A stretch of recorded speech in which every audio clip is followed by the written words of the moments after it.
Narayan Narayan and hi I am Seema and आप सबका तन्ना defence academy channel में एक बार फिर से स्वागत है एंड आई होप आप सब लोग बहुत अच्छे होंगे और होने भी चाहिए। जैसे कि हम डेली आपके सामने एक नई टेस्ट सीरीज़ लेके आते हैं, तो आर्मी क्लर्क की अभी हम आपको आर्मी क्लर्क, टेक्निकल, ट्रेड्समैन, इन सभी से रिलेटेड आपको कंटेंट, बेस्ट कंटेंट प्रोवाइड करवा रहे हैं।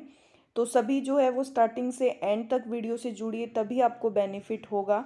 तो अब हम जो है वो हमारी क्लास जो है वो स्टार्ट करने जा रहे हैं, इसलिए अभी अपनी नोटबुक लेके बैठ जाइए और लास्ट में प्लीज़ आप मुझे कमेंट सेक्शन में कमेंट करके ज़रूर बताइएगा कि आपके किस सेक्शन में प्रॉब्लम है, आप और आपको जो है वो कितने क्वेश्चन आपके राइट हुए हैं और सबसे ज़्यादा आपको किस सेक्शन की ज़रूरत है। तो मैं उस पर्टिकुलर सेक्शन से रिलेटेड भी आपके सामने क्वेश्चन लेके आऊँगी। आप ज़्यादा से ज़्यादा मुझे आप बताइए कि आपको किस सेक्शन में प्रॉब्लम है। ठीक है, तो देखिए अब हम हमारा एज यूजुअल फर्स्ट हमारा जो सेक्शन रहता है वो जीके का। तो हम स्टार्ट करते हैं हमारा जीके का जो सेक्शन है। फर्स्ट क्वेश्चन है हमारा, निम्नलिखित में से किस चित्रकार को पूर्व का राफेल कहा जाता है? मीर सैयद अली, अब्दुस समद, या दसवंत, या बिजहाद। तो जो पूर्व के राफेल जो हैं वो कौन से चित्रकार हैं? बिजहाद। किसको कहा जाता है? बिजहाद। ऑप्शन नंबर डी आपका करेक्ट आंसर हो जाएगा। भारत के किस राज्य को मसालों का बगीचा कहा जाता है? कर्नाटक को, केरल को, तमिलनाडु को, और आंध्र प्रदेश को। ऑप्शन नंबर बी केरल को। केरल को जो है मसालों का बगीचा कहा जाता है। गोलकुंडा कहाँ अवस्थित है? मैसूर में, हैदराबाद में, बीजापुर में, या औरंगाबाद। तो फेमस जो गोलकुंडा है वो है आपके हैदराबाद में। ऑप्शन नंबर बी आपका करेक्ट आंसर हो जाएगा। अब क्वेश्चन नंबर 4 है, डूरंड कप किस खेल से संबंधित है? फुटबॉल से, हॉकी से, क्रिकेट से, लॉन टेनिस से। तो डूरंड कप जो है वो आपका फुटबॉल से रिलेटेड है। ऑप्शन नंबर ए आपका करेक्ट आंसर हो जाएगा। ठीक है, अब देखिए क्वेश्चन नंबर 5। क्वेश्चन नंबर 5 है, आप डिस्कवरी ऑफ इंडिया के लेखक कौन है? महात्मा गांधी, जवाहरलाल नेहरू, जयप्रकाश नारायण, या डॉक्टर राजेंद्र प्रसाद। तो आप जो डिस्कवरी ऑफ इंडिया है उसके लेखक हैं आपके जवाहरलाल नेहरू। अब आपका जीके का सेक्शन कंप्लीट हो गया। अब आपका साइंस का सेक्शन आता है। अ, अगर आपको इसी तरह का फ्री मटेरियल चाहिए तो आप तरुणा पब्लिकेशन का ऐप भी आ चुका है, तो आप प्ले स्टोर से जाके उस ऐप को जो है वो डाउनलोड कीजिए। तो आपको वहाँ पे बहुत सारा फ्री आपको कंटेंट मिलेगा जिसका आप बेनिफिट उठा सकते हो। और हमारी जो भी पीडीएफ हैं वो सब भी आपको वहाँ पे मिल जाएंगी। तो आप वहाँ से भी क्वेश्चंस को उठा सकते हो और अपने आप को देख सकते हो कि आपको कितने क्वेश्चन जो है वो आपको राइट हैं और कितने रॉन्ग हैं। ठीक है, और सभी आप जितना ज़्यादा मटेरियल आप यूज़ करोगे, जितना ज़्यादा आप पढ़ोगे, आप जो है स्टडी करोगे, उतना ही आपको बेनिफिट होगा। और जितनी ज़्यादा क्लासेस देखने से नहीं, आप पर्टिकुलर ये देखिए कि कौन सी क्लासेस आपके लिए बेस्ट है, कौन सा मटेरियल। तो उसके लिए आप हमारे चैनल से जो है वो जुड़ सकते हैं और आपको वो बेस्ट टेस्ट सीरीज़ प्रोवाइड करवाई जा रही हैं। तो आप इनको कीजिए, तो आपका आर्मी से रिलेटेड कोई भी एग्ज़ाम जो है वो इनसे अलग नहीं आएगा। ठीक है, यदि किसी लोलक को चंद्रमा पर ले जाया जाए तो उसका आवर्तकाल बढ़ जाएगा, घट जाएगा, अपरिवर्तित रहेगा, या पहले फिर बढ़ेगा। तो यदि किसी भी लोलक को चंद्रमा पर ले जाया जाता है तो उसका आवर्तकाल बढ़ जाएगा। ऑप्शन नंबर ए आपका करेक्ट आंसर हो जाएगा। अब देखिए ट्रांसफॉर्मर के आविष्कारक कौन थे? पहले ग्रीन टेरी, ई वोल्टा, माइकल फेराडे, या थॉमस अल्वा एडिशन। तो ट्रांसफार्मर के जो आविष्कारक थे वो थे माइकल फेराडे। इन्होंने 1831 के अंदर ट्रांसफार्मर की आविष्कार किया था। अब है, दूध निम्न में से किसका उदाहरण है? बताइए। निलंबन का, जेल का, पायस का, इमल्शन, फेन का। तो दूध जो है वो पायस का एग्जाम्पल है। ऑप्शन नंबर सी आपका करेक्ट आंसर हो जाएगा। अब देखिए क्वेश्चन नंबर 9। क्वेश्चन नंबर 9 आपको क्या बोलता है? निम्न में से कौन सबसे बड़ा जंतु संघ है? पोरीफेरा, ऑर्थोपोडा, एनीलिडा, या मोलस्का। तो जो सबसे बड़ा जंतु संघ है वो है आपका ऑर्थोपोडा। कौन सा है? ऑर्थोपोडा। ऑप्शन नंबर बी आपका करेक्ट आंसर हो जाएगा। अब देखिए क्वेश्चन नंबर 10। मूत्र का हल्का पीला रंग किस कारण से होता है? यूरोक्रोम से, हीमोग्लोबिन से, लाल रक्त कणिकाएं से, या उपरोक्त में से कोई नहीं। तो मूत्र का जो हल्का पीला रंग है वो आपका यूरोक्रोम के कारण होता है। यूरोक्रोम के कारण जो है वो हल्का सा उसमें येलो कलर हो जाता है। अब देखिए क्वेश्चन नंबर 11 जो कि आपका कंप्यूटर का सेक्शन स्टार्ट हो गया है। निम्न में से कौन सा शब्द संसाधन सॉफ्टवेयर है? डॉस, यूनिक्स, विंडोज़ या एमएस वर्ड? तो जो संसाधन सॉफ्टवेयर है वो है आपका एमएस वर्ड। एमएस वर्ड एक संसाधन सॉफ्टवेयर है। देखिए कंप्यूटर की स्थायी मेमोरी को क्या कहते हैं? तो कंप्यूटर की जो स्थायी परमानेंट जो मेमोरी है, रैम, रोम, सीपीयू, सीडी रोम, ये शायद सभी को पता ही होगा कि कंप्यूटर की जो परमानेंट मेमोरी है वो है रोम। ऑप्शन नंबर बी आपका करेक्ट आंसर हो जाएगा। अब देखिए कंप्यूटर वायरस का एक प्रकार का सॉफ्टवेयर है जो मुख्यतः नष्ट करते हैं प्रोग्रामों को, हार्डवेयर को, आंकड़ों को और उपकरणों को। तो कंप्यूटर वायरस एक प्रकार का सॉफ्टवेयर है जो जनरली किसको नष्ट करते हैं? वो नष्ट करते हैं आपके प्रोग्रामों को। ऑप्शन नंबर ए आपका करेक्ट आंसर हो जाएगा। अब देखिए क्वेश्चन नंबर 14, कट, कॉपी और पेस्ट करने के लिए कौन सा मेन्यू सिलेक्ट किया जाता है? फाइल, टूल्स, एडिट या स्पेशल? तो कट, कॉपी और पेस्ट करने के लिए जो मेन्यू आपका सेलेक्ट किया जाता है वो है एडिट। ऑप्शन नंबर सी आपका करेक्ट आंसर हो जाएगा। अब देखिए क्वेश्चन नंबर 15 जो कि आपका कंप्यूटर का लास्ट क्वेश्चन है। रिलेटेड फाइलों के कलेक्शन को क्या कहा जाता है? रिकॉर्ड, डाटाबेस, फील्ड और कैरेक्टर? तो रिलेटेड जो फाइल है उनके कलेक्शन को आप क्या बोलोगे? डाटाबेस बोलोगे। ठीक है। अब देखो इन सब टेस्ट सीरीज के अंदर जो आप आर्मी से रिलेटेड जो भी आप एग्जाम देते हो सब में क्या है, मैथ का सेक्शन जो आपका स्कोरिंग सब्जेक्ट रहता है। तो मैथ के सेक्शन को ज़्यादा से ज़्यादा आप जो है वो जिस तरह से मैं आपको सोल्व करवाती हूँ एकदम इजी तरीके से ट्रिक लगाकर, तो आप कोशिश करिए कि मैथ का सेक्शन आप पूरा कंप्लीट अटेम्प्ट कर पाओ, ताकि मैथ में आपके नंबर जो है वो कंप्लीट पूरे नंबर आने के बहुत ज़्यादा चांसेस रहते हैं। क्योंकि मैथ एक आपका एग्जैक्ट आंसर निकलेगा, उसमें आपको कोई ये नहीं है कि मैथ में आपका रोंग है। तो मैथ में आप पूरा जो नंबर है वो स्कोर कर सकते हो। इसलिए मैथ के सेक्शन में आप अगर आपको कोई प्रॉब्लम आती है तो आप मैथ के सेक्शन को अपना अच्छा कीजिए और उस सेक्शन से रिलेटेड आपको जो है मतलब उस सेक्शन में अगर आपको कुछ प्रॉब्लम भी आती है तो उसका सॉल्यूशन करिए, ताकि मैथ में आप पूरे नंबर जो है वो ला सको। तिमाही परीक्षा में एक विद्यार्थी 30% अंक प्राप्त करता है तथा 12 अंकों से फेल हो जाता है। इसी परीक्षा में दूसरा विद्यार्थी 40% अंक प्राप्त करता है तथा न्यूनतम अंकों से 28 अंक अधिक लेकर पास हो जाता है परीक्षा में अधिकतम अंक। अब हमें 30 सेकेंड तो इस क्वेश्चन को रीड करने में लग जाएंगे, तो हमें अब इसमें 1 मिनट और नहीं लगाना है, हमें सिर्फ 30 सेकेंड में ही इस क्वेश्चन को कंप्लीट करना है। तो देखिए एक विद्यार्थी 30% अंक प्राप्त करता है, फर्स्ट जो है वो 30% अंक लेता है और वो फेल कितने नंबर से होता है? वो 12 नंबर से फेल होता है। इसी प्रकार दूसरा जो विद्यार्थी है वो आपके 40% मार्क्स लेता है और जो है वो मैक्सिमम कितने नंबर से जो है वो पास होता है? न्यूनतम अंकों से। जो उसको मिनिमम अंक चाहिए उससे 28 अंक ज़्यादा लेके आता है। इट मीन्स उसने 28 और 12 टोटल कितने उसने मतलब 30 और 40 इन दोनों के बीच का 10% क्या हो गया आपका? 28 और 12, क्योंकि ये इससे फेल हुआ है और ये इतने नंबर मतलब ज़्यादा लेके आया है। तो मतलब ये 10 के बराबर हो गया। आपको निकालना है कि परीक्षा में अधिकतम कितने अंक ला सकता है। तो कितने ला सकता है? 400। तो हमें इसमें 30 सेकंड से ज़्यादा नहीं लगा। ठीक है। तो इसी तरह से सोल्व करना। अगर क्वेश्चन को देखोगे तो आपको लगेगा कि इसका तो बहुत बड़ा सॉल्यूशन होगा, तो आपको बड़ा सॉल्यूशन नहीं करना है, आपको छोटा ही करना है। अब देखिए सेकंड क्वेश्चन। सौरभ पारिजात को एक पंखा 20% प्रॉफिट पर बेचता है। सौरभ जो है वो पारिजात को 20% प्रॉफिट पे बेचता है, मतलब वो उसको कितने में बेचता है? 120 में बेचता है, जो उसे 20% हानि पे बेच देता है। फिर वो उसको क्या कर देता है? 80% लॉस पे बेच देता है जो पारिजात है। तो यदि पंखे का मूल्य कितना है? पंखे का मूल्य है आपका 400। तो आपको बताना है कि इसमें उसको प्रॉफिट हुआ है लॉस हुआ है। तो एक सिंपल सी चीज़ है, देखो पहले उसने कितने में बेचा? 20% प्रॉफिट में। फिर उसने क्या किया? 80% 20% लॉस पे बेचा। अब हम इसमें देख लेते हैं, 20 से 20 गया, 20 से 20 गया। जब इसको मल्टीप्लाई किया तो 12 फोर जा कितना होगा आपका? 48।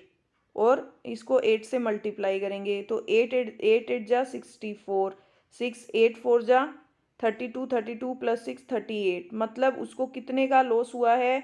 400 रुपये की चीज़ थी, 384 में उसने बेची, मतलब टोटल उसको 16 रुपये की लॉस हुआ है। 16 रुपये का लॉस किस पे हुआ है? 400 पे हुआ है। तो ये मतलब इसको कट करेंगे तो 4% का उसको क्या हो गया, लॉस हो गया। ठीक है, अब देखिए नेक्स्ट क्वेश्चन नंबर 18।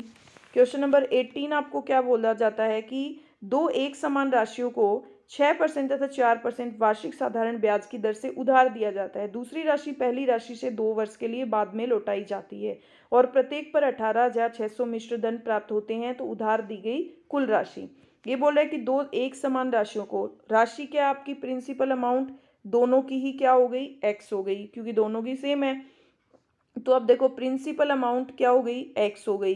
पहले पे कितना परसेंट दिया इसने, एक्स 6%, और आपको टाइम पता नहीं है, नहीं पता ना, और ये आपका 100, principal into rate into time upon 100। ठीक है, अब दूसरे में भी आपके क्या है, दूसरी भी राशि समान है तो वही एक्स है। आपका परसेंट रेट कितना है, 4 है। अब आपको इसमें टाइम कितना हो जाएगा, 2 साल बाद लौटा, मतलब जो इसका टाइम होगा इससे 2 साल और एक्स्ट्रा लगे होंगे, तो t+2 कर सकते हो ना इसको, t+2 अपॉन 100।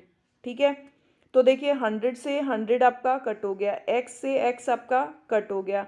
अब आप इसको लिख सकते हो 60 इज इक्वल टू 40 प्लस 4 को 2 से मल्टीप्लाई करोगे 80, तो 6 में से 4 गया, 2t इज इक्वल टू 8, 2 4 जा 8, मतलब t आपका कितना आ गया, t आपका आ गया 4 ईयर्स। ठीक है, तो मतलब अब क्या बोला है इसने कि और प्रत्येक पर 18,600 उसको क्या मिल रहा है, मिश्र धन मिल रहा है। तो उधार दी गई कुल राशि कितनी है, तो मतलब उधार दी गई कुल राशि कितनी होगी, 6।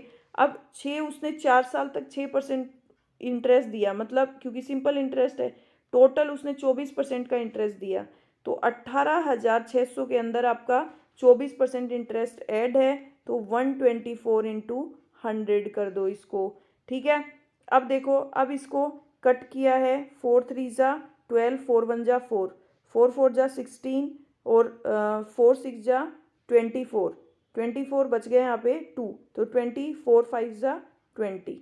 ठीक है, अब इसको 31 से कट किया, 31 1 जा 31, यहाँ पे कितना बच गया, 15, कितना बच गया 15, जब इसको मल्टीप्लाई किया, 31 1 जा 31, 46 में से आपका 31 लेस किया, ये आ गया 15 155।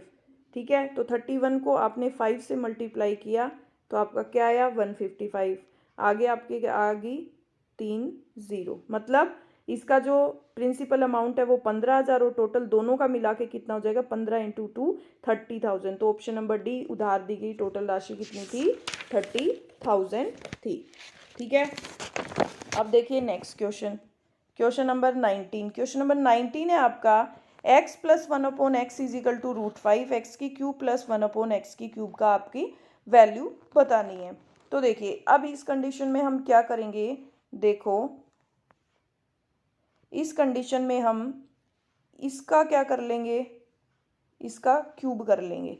ठीक है, क्यूब करेंगे तो यहाँ पे हम लिख देंगे x प्लस 1/x की क्यूब। अब इसको हम क्या लिख सकते हैं, x की क्यूब प्लस 1/x की क्यूब प्लस 3x की स्क्वायर 1/x और प्लस 3x 1/x की स्क्वायर। ठीक है, ये एक x से एक x गया, ये एक x से एक x गया। अब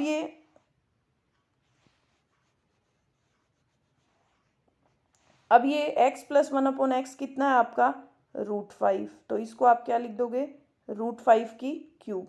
ठीक है, अब इसको आप क्या लिख दोगे, x की क्यूब प्लस 1/x की क्यूब, प्लस यहाँ पे आपका क्या आ जाएगा, 3 कॉमन आ जाएगा, यहाँ पे बच गया x प्लस 1/x बच गया ना। अब √5 की क्यूब, ठीक है, इज इक्वल टू x की क्यूब प्लस 1/x की cube plus 1x plus 1/x की क्यूब कितना है, √5। अब देखो, अब आप इसको क्या लिख सकते हो, 3√5। ठीक है, 3√5, और इसको आप क्या लिख सकते हो, देखो x की क्यूब प्लस 1/x की क्यूब। ठीक है, इजिकल टू, इसको इधर ले जाओ, √5 माइनस 3√5। ठीक है, अब देखो, अब इसको आप क्या लिख सकते हो, देखो इसको √5 है, तो इस √5 को आप क्या लिखोगे, √5 इंटू √5 इस तरह से करोगे। तो √5 को √5 से किया तो 5√5 लिख सकते हो ना इसको, तो आप इसको लिखोगे 5√5 और इसको लिखोगे 3√5। तो 5√5 में से 3√5 गया, आपका आंसर कितना हो गया, 2√5। ऑप्शन नंबर बी आपका करेक्ट आंसर हो जाएगा। ठीक है, अब देखिए नेक्स्ट क्वेश्चन। नेक्स्ट आपका 5 क्रमागत विषम संख्याओं का योग 305 है, सबसे बड़ी संख्या बताइए। तो 5 क्रमागत विषम संख्या, ऐसे अगर आपको दे दे, कोई भी विषम में 5 दे दे, तो आप क्या करोगे, सिंपल सा तरीका लगाओगे उसको डिवाइड में। अब आप उसको x, अब इसको आप ये मत लिखने पे बैठ जाना x+1, इस तरह से आपको टाइम लगेगा। आप 305 है, इसको आप किससे डिवाइड कीजिए, 5 विषम संख्या ना, 5 से पूरा पूरा भाग चला जाएगा ना, तो 5 6 30 और 5 एकम 5, ये आपकी बीच वाली संख्या आ गई। आपको बड़ी वाली पूछी है तो इससे 2 छोटी लिख दो, 59 और 57, और 2 बड़ी लिख दो, 63 और 65, मतलब बड़ी वाली क्या हो गई, 65। आपको इस तरह से नहीं करना है। अब देखिए क्वेश्चन नंबर 21। एक त्रिभुज के कोण 3x degree, 2x minus 7 degree और 4x माइनस 11 डिग्री है। तो x का मान, जब आपको पता है कि 3x प्लस 2x माइनस 7, इनको मैं ओपन ही कर रही हूँ, 4x माइनस 11, त्रिभुज के तीनों कोणों का योग कितना होता है, 180 डिग्री, आपको पता है। अब इनको ऐड करोगे, 3 और 2 5, 3 2 5, 5 और 4 9, 9x माइनस 11 माइनस 7 कितना हो गए, माइनस के 18 इजिकल टू 180। ठीक है, अब 9x इजिकल टू 180 में ये इधर जाएगा, प्लस का हो जाएगा, ये कितना हो जाएगा, 198। तो 9 2 ज़ा 18, 9 2 ज़ा 18, x इजिकल टू आपका क्या हो जाएगा, 22। ठीक है, अब देखिए क्वेश्चन नंबर 22। त्रिभुज के शीर्षों से समान दूरी पर होता है त्रिभुज का परिकेंद्र, अंतःकेंद्र, परिकेंद्र, केंद्रक या लंबवत। तो देखिए त्रिभुज के ये जो होता है, यहाँ से हर चीज आपकी क्या है, समान दूरी से, तो ये आपका क्या होता है, ये आपका परिकेंद्र होता है, जो बीच वाला बिंदु होता है परिकेंद्र। तो त्रिभुज के शीर्षों से समान दूरी पर होता है, वो कौन सा होता है, आपका परिकेंद्र। ठीक है, अब देखिए क्वेश्चन नंबर 23। यदि त्रिभुज की भुजाएं 5 सेंटीमीटर, 8 सेंटीमीटर और 13 सेंटीमीटर है, तो त्रिभुज होगा समकोणीय, न्यूनकोणीय, अधिक कोणीय या त्रिभुज संभव नहीं है। तो ऐसी कंडीशन में जब आपकी क्या होता है, जब दो संख्याएं जो है a और b, उनका जब स्क्वायर करते हैं तो वो तीसरी संख्या के स्क्वायर के बराबर होता है, तो वो समकोण होता है। ठीक है, लेकिन देखिए इसमें क्या है आपका, देखो जब आप दो भुजाओं को जोड़ोगे a और b को, ये कितना है, 13 सेंटीमीटर। ठीक है, तो 8 और 5 कितना हो जाएगा आपका, ये जब आप इसको ऐड करोगे तो आपका आ जाएगा 8 और 5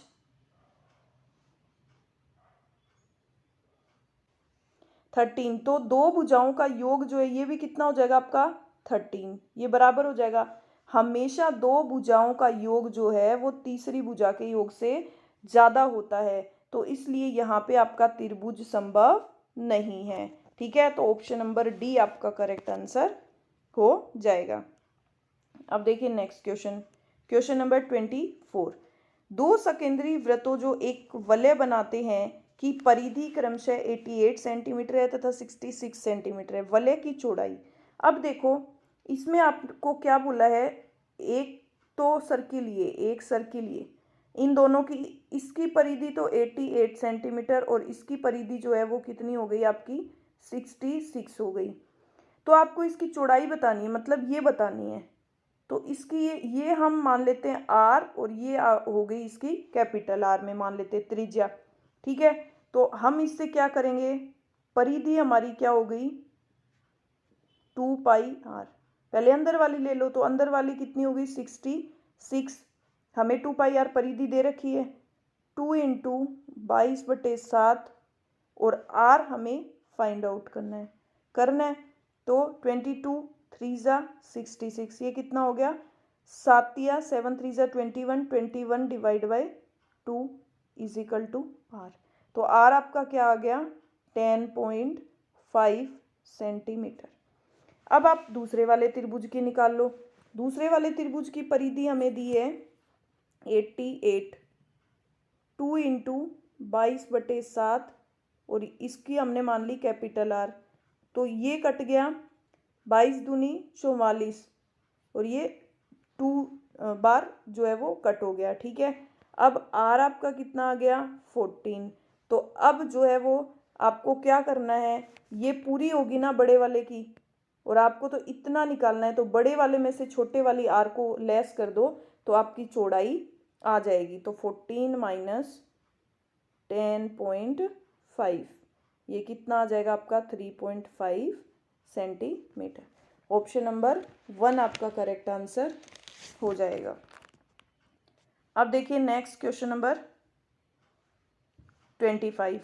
उस बेलन का आयतन जो 8 सेंटीमीटर भुजा वाले घन के अंदर ठीक ठीक समावेशित हो जाता है, उसका पाई सेंटीमीटर क्यूब निकालिए।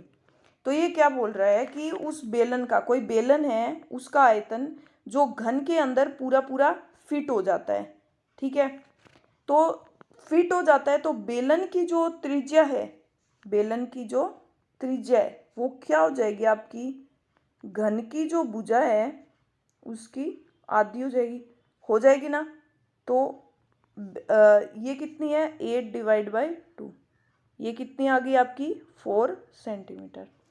ठीक है, अब जो बेलन की ऊंचाई है वो कितनी होगी, बेलन की ऊंचाई, तो बेलन की ऊंचाई आपकी 8 सेंटीमीटर की हो जाएगी।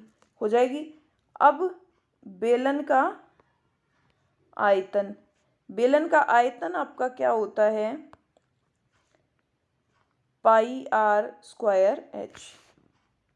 ठीक है, पाई तो आपको एज इट इज रखना है, आर आपका क्या है 4 की स्क्वायर और आपका एच एज इट इज। तो पाई ये कितना हो जाएगा, 4 4 जा 16 और 8, तो ये कितना हो जाएगा, 16 8 जा 8 6 जा 48, 8 1 जा 8 और 8 में 4 ऐड करोगे आप 12, 128 सेंटीमीटर पाई सेंटीमीटर की क्यूब आपका आंसर आ जाएगा। ठीक है, तो आपका ये जो सेक्शन है मैथ का वो कंप्लीट हो चुका है। अब इसका सबसे इम्पोर्टेंट सेक्शन आता है। अगर आपने इसमें इंग्लिश को देखना है तो पूरी आप वीडियो को देखिए, क्योंकि जब तक आर्मी क्लर्क में आप इंग्लिश के सेक्शन को नहीं करोगे, क्योंकि इंग्लिश जो है वो उसमें 25 क्वेश्चन आते हैं, सबसे ज़्यादा स्कोरिंग नंबर का आता है। तो उसको आप अच्छे से देखिए कि आपके कहाँ मिस्टेक आ रही है उस सेक्शन में, इंग्लिश में आपके जो है उसको इम्प्रूव करिए, ताकि आप इंग्लिश में कुछ भी रॉन्ग नहीं करके, और जितना अटेम्प्ट करो उतना आपका करेक्ट हो। ठीक है, देखिए अब find out which part of sentence has an error and select the appropriate option. If a sentence is free from error select no error. अब आपको एक सेक्शन में एरर बतानी है। ठीक है, तो while he went beside with our decision we were never sure he totally agreed. कि मतलब उसने बोला कि while he went beside with our decision, यदि हमारे डिसीजन के साथ जाते हैं तो वी वर नेवर श्योर, कि हम श्योर नहीं थे कि ही टोटली एग्री, कि मतलब वो पूरी तरह से सहमत हो जाएंगे। तो अगर आप बताओ, अगर हमें किसी की साथ हम एग्री होते हैं, किसी चीज़ के साथ हम वो करते हैं, तो हम हमेशा बिसाइड का यूज़ नहीं करते, हम अलोंग का यूज़ करते हैं वहाँ पे। तो यहाँ पे बिसाइड जो है वो आपका रोंग हो जाएगा और इसकी जगह आ जाएगा अलोंग के साथ। ठीक है, अब देखिए question number 27। It is not such A pretty place, कि यह एक प्रीटी प्लेस नहीं है, दैट आई हैड एक्सपेक्टेड, जैसा मैंने एक्सपेक्ट किया था। ठीक है, बट देखो यहाँ पे आपका क्या आएगा, जैसा मैंने एक्सपेक्ट किया था। तो ऑलवेज यहाँ पे क्या होगा, जब आपका प्रेजेंट टेंस आ रहा है तो यहाँ पे जो है वो पास्ट सिंपल पास्ट टेंस आएगा, ना कि पास्ट परफेक्ट आएगा। तो यहाँ पे एक्सपेक्टेड आएगा, हैड आपका गलत हो जाएगा। ठीक है, तो इसके ऑप्शन नंबर सी में मिस्टेक हो गई। अब question number 28, the management committee was divided in there opinion, no error.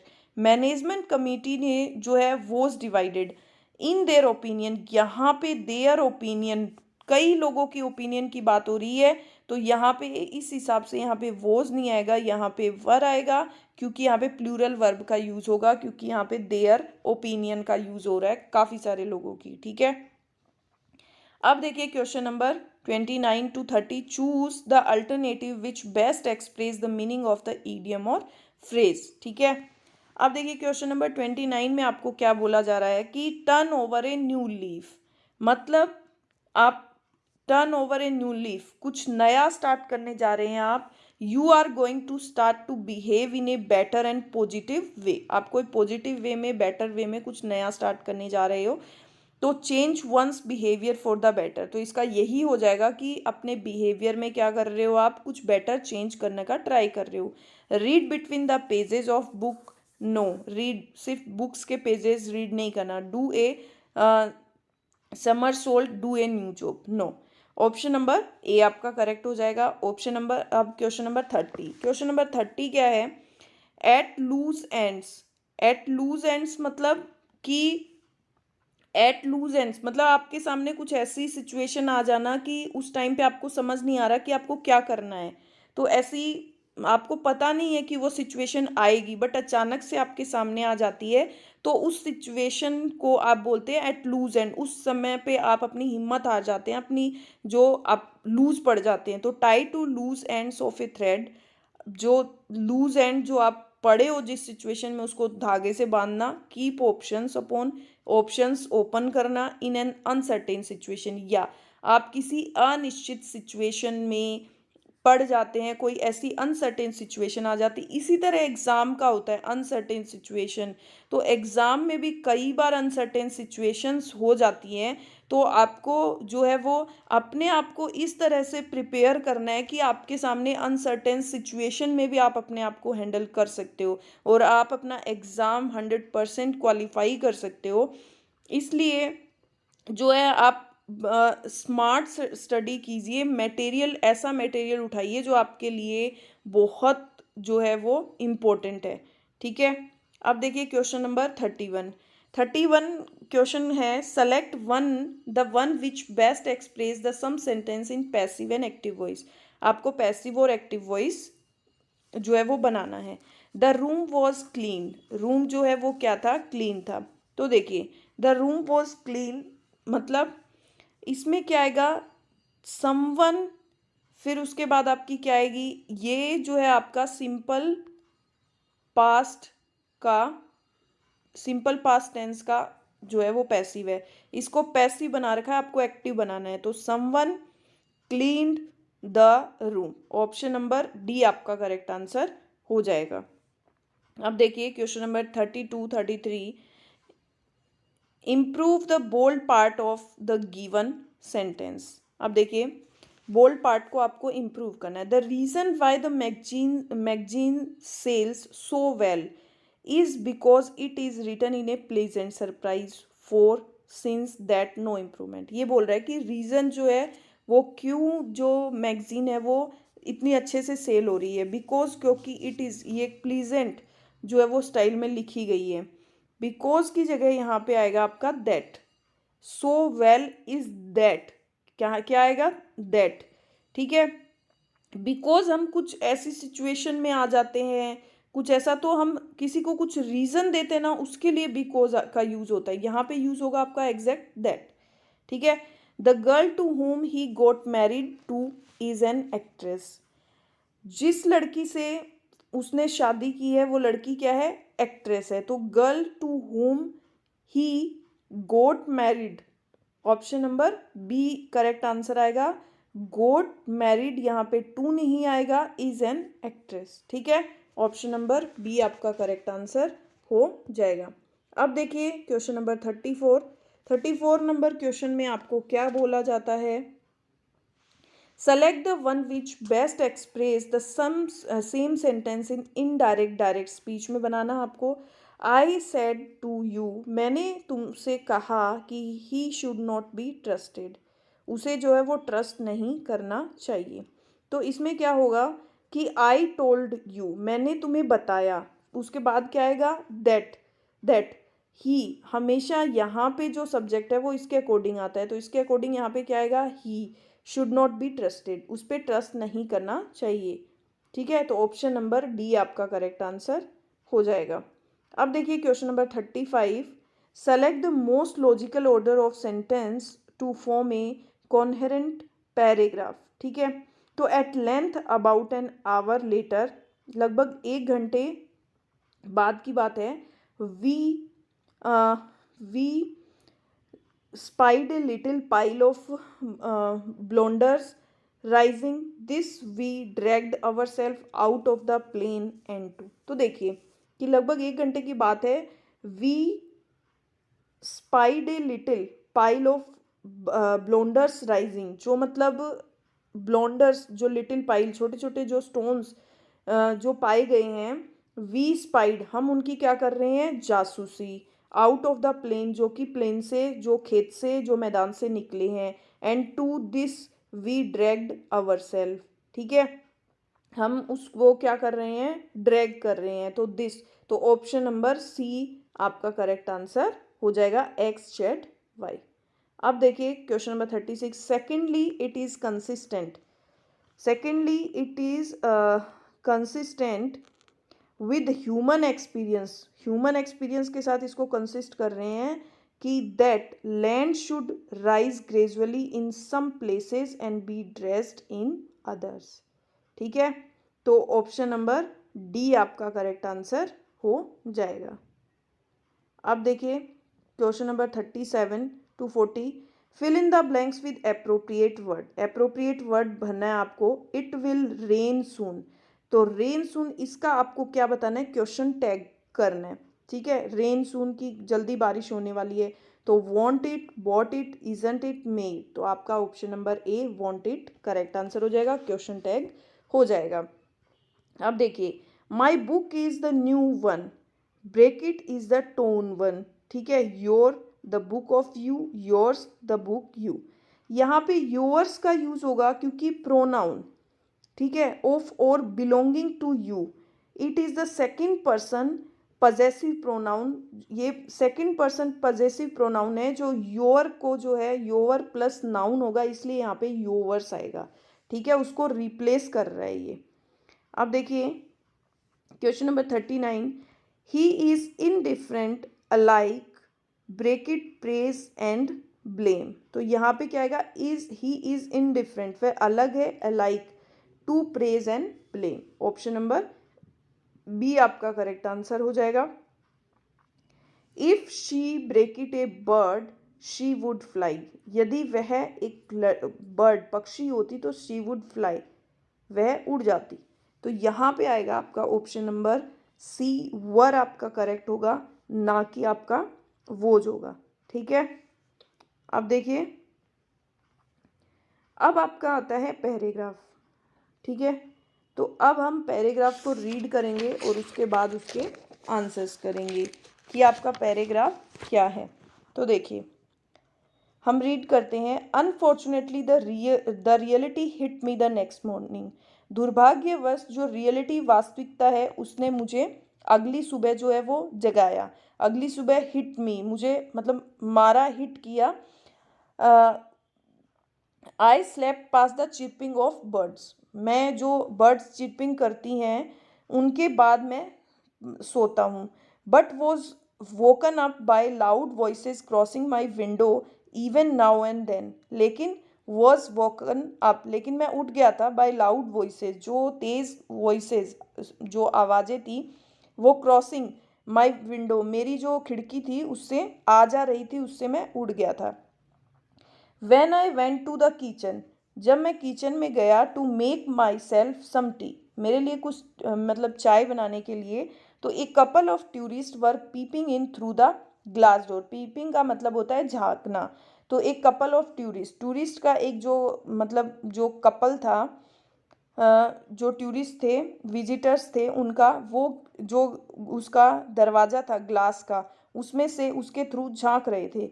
Day ट्रिपर्स, जो यात्री थे, दिन के जो यात्री थे, the old world charm of this village, जो पुराना जो विश्व जो था, उसका जो आकर्षण था इस गांव का, विद ओनली 305 रेजिडेंट, 305 रेजिडेंट जो थे, जो रहने वाले थे, निवासी थे, उनके साथ वाज ड्रोन्ड, डूब गया, द कॉल्यूजननेस ऑफ विजिटर्स, सिर्फ विजिटर्स जो थे, जो घूमने वाले थे, उनकी बेरुखी के कारण, ठीक है।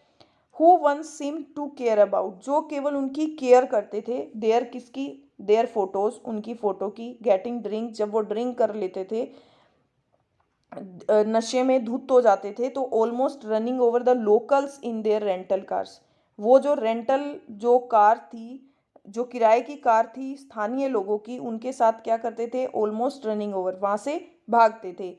नेवर रियलाइजिंग दैट, उन्होंने कभी भी रियलाइज महसूस नहीं किया कि they were introducing into someone sleepy neighbourhood and life, कि वो किसी भी मतलब स्लीपी जो सो रहे हैं, जो नेबरहुड हैं, जो पड़ोसी हैं, उनकी नींद को, नींद में या उनकी ज़िंदगी में वो घुस रहे थे।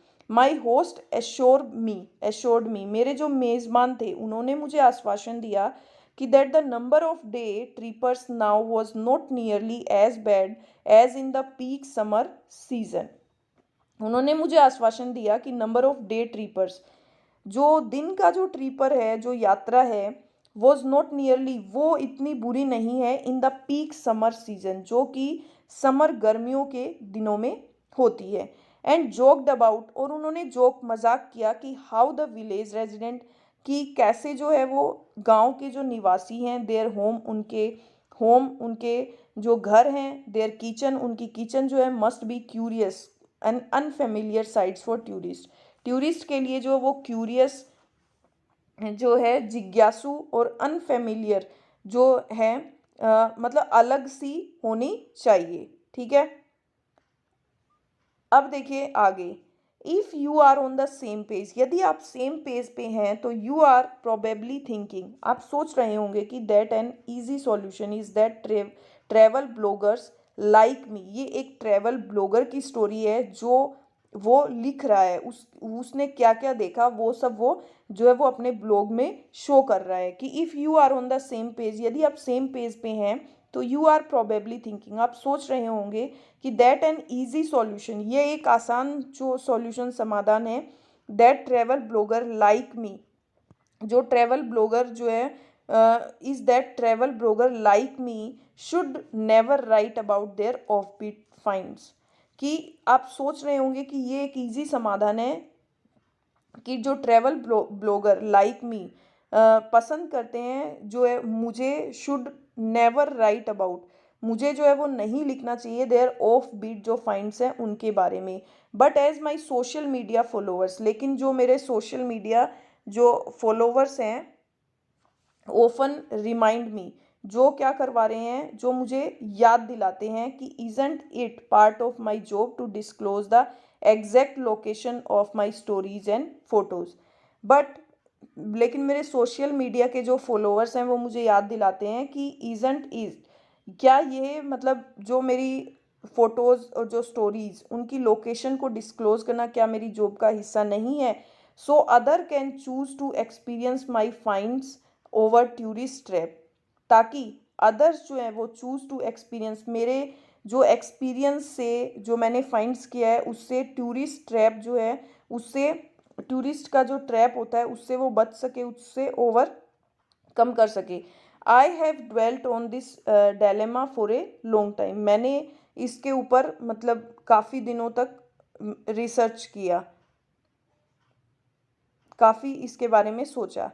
But walking on those cobblestone street in Istria mostly at sunrise and late at night, की बट वॉकिंग कर रही थी, चल रही थी ऑन दोज कोबलस्टोन स्ट्रीट जो है उसमें, स्त्रियाँ मोस्टली दिन में भी और रात में भी। It occur to me that no यह में भी मेरे लिए हो भी सकता है, नहीं भी। Perhaps that isn't the role a travel blogger is suppose to play, कि शायद ये जो रोल है, इजंट द रोल, कि ये जो रोल है शायद वो ट्रैवल ब्लॉगर का रोल नहीं है। Isn't the role a travel blogger is suppose to play, शायद उसको यह भूमिका निभाने का मतलब वो रोल नहीं है। The way I see it now, my work as a travel blogger should inspire my readers to think of travel differently. The way, जो मेरा तरीका है, I see it now, जो मतलब द वे आई सी, मैंने देखा, इट नाउ अभी, my work as a travel blogger, मेरा ट्रैवल ब्लॉगर के रूप में जो काम है, शुड इंस्पायर, इंस्पायर करना चाहिए माई रीडर्स, मेरे जो रीडर्स हैं, जो मेरे जो पढ़ रहे होते हैं, उनके लिए, to think of travel difficulties के बारे में, ताकि वो सोचें, to reconsider there travel choices, अपनी जो ट्रैवल चॉइसेस हैं उनको आप वो वापस पुनर्विचार कर सके, to seek local encounters, to crave out their own journey, अपनी जर्नी को वो कंप्लीट करने के लिए, क्रैव करने के लिए वो क्या कर सके, लोकल एनकाउंटर्स को ही उठा सकें वहाँ से। It's the reason I never have and never will give you a 3 day itinerary to do a destination, यही रीज़न है कि आई नेवर हैव, मैं नहीं देता, एंड नेवर विल, ना ही दूंगा, गिव यू ए 3 दिन की जो यात्रा है, प्रोग्राम है, टू डू ऑन डेस्टिनेशन पे। That's now how I inspire for my readers, कि इसीलिए जो I inspire for my readers, मेरे रीडर्स के लिए इंस्पायरेबल होता है, टू एक्सपीरियंस कि somewhere I have been and loved. ठीक है, अब देखिए क्वेश्चन देखते हैं, क्वेश्चन ध्यान से देखिएगा, थोड़ी सी ट्रिकी थी ये story. What do you think author want to imply by I slept past the chirping of birds? क्या सोचता है कि author wants to imply, वो क्या imply करना चाहता है कि I slept मतलब मैं birds के chirping के बाद सोता हूँ। तो birds were chirping on her head but still she continue to sleep, कि chirping करती हैं उसके सर पे लेकिन फिर भी वो continue सोता है। No, she left the birds chirping because she wanted to sleep. No, she slept past the early morning time when birds chirp. या she slept, वो सोता है, अर्ली मॉर्निंग, जल्दी सुबह, टाइम जब मतलब जो बर्ड्स हैं वो चिरपिंग करना स्टार्ट कर देती हैं। अब देखिए question number 42, who hampered the old word charm of village mentioned in the passage, कि व्हाट हेम्पर्ड, क्या बाधा है जो वो पुराना जो विश्व है उसका जो आकर्षण है, ऑफ, उसमें क्या बाधा है, उसको विलेज जो है क्या मेंशन किया है वो इस पैराग्राफ में, जो पहला जो पुराना विश्व था उसके आकर्षण में क्या बाधा थी। New cafes, restaurant, night life नहीं थी। ड्रिंकिंग द डे ट्रिपर्स, जो दिन के सैलानी थे वो भी क्या करते थे, ड्रिंक करते थे। तो ऑप्शन नंबर बी आपका करेक्ट आंसर हो जाएगा। अब देखिए question number 43, what is the dilemma that the author has dwelt on for a long time, मतलब वो लंबे समय से क्या करने की कोशिश कर रहा था, उस पर इतना फोकस क्यों कर रहा था। Whether to write about off beat places on travel blog और not, no. What exactly is a travel blogger responsibility, वो ये करना चाह रहा था कि ट्रेवल ब्लॉगर की एग्जैक्टली रेस्पॉन्सिबिलिटी क्या है, इसलिए वो इतनी सारी फाइंडिंग्स जो है वो कंटिन्यू कर रहा था। अब देखिए क्वेश्चन नंबर 44 है, according to the passage which of following statement is true, true कौन सा है। Author never has and never will give on itinerary in his her blog. Istria is full of cobblestone street. Day trippers are often intruding. Travel blogging always ruins offbeat places. तो passage के according जो है वो author never, कभी नहीं, and never will give, ना ही कभी देगा, ऑन इटिनररी इन हिज हर और ब्लॉग, 3 दिन की जो यात्रा उसमें थी वो कभी नहीं देगा। ऑप्शन नंबर ए आपका करेक्ट आंसर हो जाएगा। 45, which of following is not an example of callousness of the day trippers, जो डे ट्रीपर्स है उनकी बेरुखी का नॉट एन एग्जाम्पल नहीं है, बताइए। Driving carelessly on the street, no. Drinking and misbehaving with the locals, no. luring local people with their money, no clicking photos with local and posting them, photos click करना locals के साथ and online उनको post करना, ठीक है, ये example नहीं है। अब देखिए नेक्स्ट पैराग्राफ, अब हम उसको अच्छे से पढ़ेंगे। आई होप आपको ये पैराग्राफ काफ़ी अच्छे से समझ आया होगा। पैसेज में आप काफ़ी अच्छे नंबर स्कोर कर सकते हैं, बट उससे पहले आपको पैसेज को अच्छे से रीड करना होगा, अपनी स्पीड को बढ़ाना होगा, ताकि आप कम से कम समय में अपने पूरे जो पैराग्राफ है उसका ओवरव्यू ले सकें, ठीक है। अब नेक्स्ट पैराग्राफ हम पढ़ेंगे। Culture is define as a people what of way of life, कि कल्चर को डिफाइन किया गया है एज ए पीपल, एक लोगों का मतलब जो है वो वे ऑफ लाइफ, लोगों का जीने का क्या तरीका है वो। इट एंटेल्स, यह जो है वो एंटेल विस्तार से बताता है। हाउ दे ड्रेस्ड, कि कल्चर क्या बताता है कि हाउ दे ड्रेस, कि वे कैसा मतलब उनका ड्रेसिंग सेंस होता है। हाउ दे स्पीक, वे कैसे बोलते हैं। द टाइप ऑफ फूड दे ईट, वे कैसा फूड खाते हैं। The manner in which they worship, उनका पूजा करने का क्या तरीका है। And their art among many other things, और उनकी क्या आर्ट है उनके अंदर, मतलब और बहुत सारी अदर थिंग्स बताता है culture. Indian culture therefore is the Indian way of life, Indian culture जो है इसीलिए is the Indian way of life, जो इंडियंस के जीने का रास्ता है। Because of the population diversity, population में विविधता के कारण, there is immense variety in Indian culture, Indian culture के अंदर बहुत सारी अलग अलग वेराइटी है। The Indian culture is a blend of various culture belonging to diverse religion caste, कि जो इंडियन कल्चर है, इंडिया का जो संस्कृति है, इज ए ब्लेंड मिक्सअप है ऑफ वेरियस कल्चर, बहुत सारी संस्कृति का, बिलोंगिंग टू डाइवर्स, जो कि संबंधित है बहुत सारी अलग अलग रिलीजन्स, धर्म से, कास्ट जाति से, region region follow their own tradition, जो कि मतलब हर क्षेत्र के अपने ट्रेडिशन, अपने परंपराएं हैं, एंड कल्चर संस्कृति है। India culture is one of the oldest culture, India का कल्चर जो है सबसे पुराना कल्चर है संसार में। India had an urban civilization even during the Bronze Age, कि इंडिया एक शहरी नागरिक सिविलाइजेशन किसके दौरान था, ब्रॉन्ज एज के दौरान। The Indus valley civilisation, Harappan civilisation को क्या बोल सकते हैं आप, Indus valley civilisation, dates back to 3300 BC to 1300 BC, उस समय था ये। Distinct culture different from each other coexist together in single country, की जो डिस्टिंक्ट कल्चर अलग अलग जो संस्कृति है वो डिफरेंट फ्रॉम ईच अदर, जो एक दूसरे से अलग है लेकिन फिर भी को एग्जिस्ट टुगेदर, एक साथ रहती है इन ए सिंगल कंट्री, एक देश में। थस इसीलिए इन इंडिया, भारत में, there is a unity amidst vast culture diversity, इसीलिए यूनिटी जो है वो एमिड्स वास्ट कल्चर डाइवर्सिटी के अंदर भी विविधता में एकता है। The way people live in India is reflected in its culture, जो वे पीपल लोगों का जो तरीका है लिव रहने का इन इंडिया में, इज रिफ्लेक्टेड प्रदर्शित करता है इन इट्स कल्चर, अपने कल्चर को।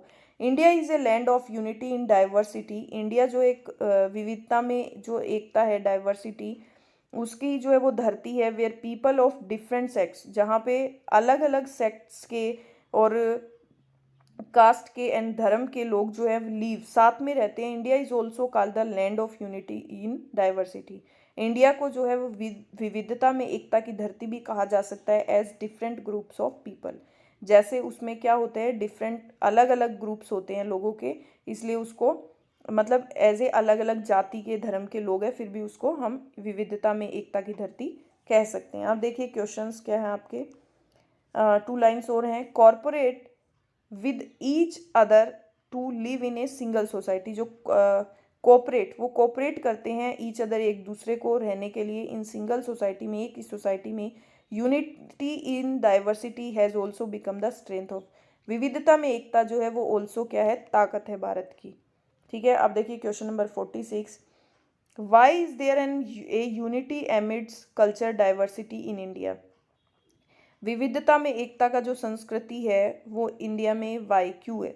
The way people live in India is reflected its culture, India culture is one of the oldest culture. India has an urban civilisation, distinct culture different from each other coexist together in a single country. कि distinct अलग अलग culture जो है वो different एक दूसरे से अलग है, लेकिन फिर भी वो एक सिंगल कंट्री में एक साथ रहते हैं।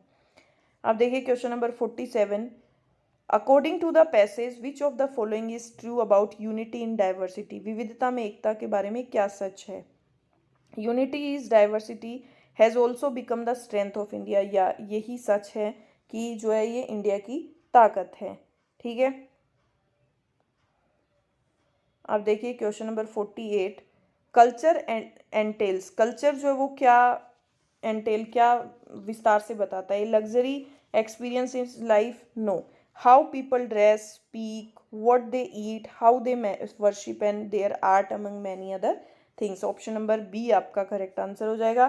Question number 49, what is another name of Harappan civilisation. तो हमने पढ़ा था Indus valley civilisation. Option number B आपका करेक्ट आंसर हो जाएगा। अब आपका last question, what is the reason behind immense variety in Indian culture. क्या रीज़न है। तो it is India's way of life. India is oldest culture in the world because of the population diversity. जो कि क्या reason है behind immense variety, बहुत सारी variety हैं इन इंडिया के कल्चर में बिकॉज ऑफ पॉपुलेशन डाइवर्सिटी, क्योंकि पॉपुलेशंस जो है वो पॉपुलेशन डाइवर्सिटी के कारण। ठीक है, तो आपका क्वेश्चन 50 कंप्लीट हो गया। अभी कमेंट सेक्शन में लिख के बताइए आपके कितने क्वेश्चन राइट हुए हैं और कितने रोंग हुए हैं। ठीक है, बाय बाय। कल फिर मिलेंगे आपको एक नई टेस्ट सीरीज के साथ, बट उससे पहले इस टेस्ट सीरीज को अच्छे से देखिए, वीडियो को एंड तक देखिए और लाइक करना ना भूलें। ठीक है, बाय बाय।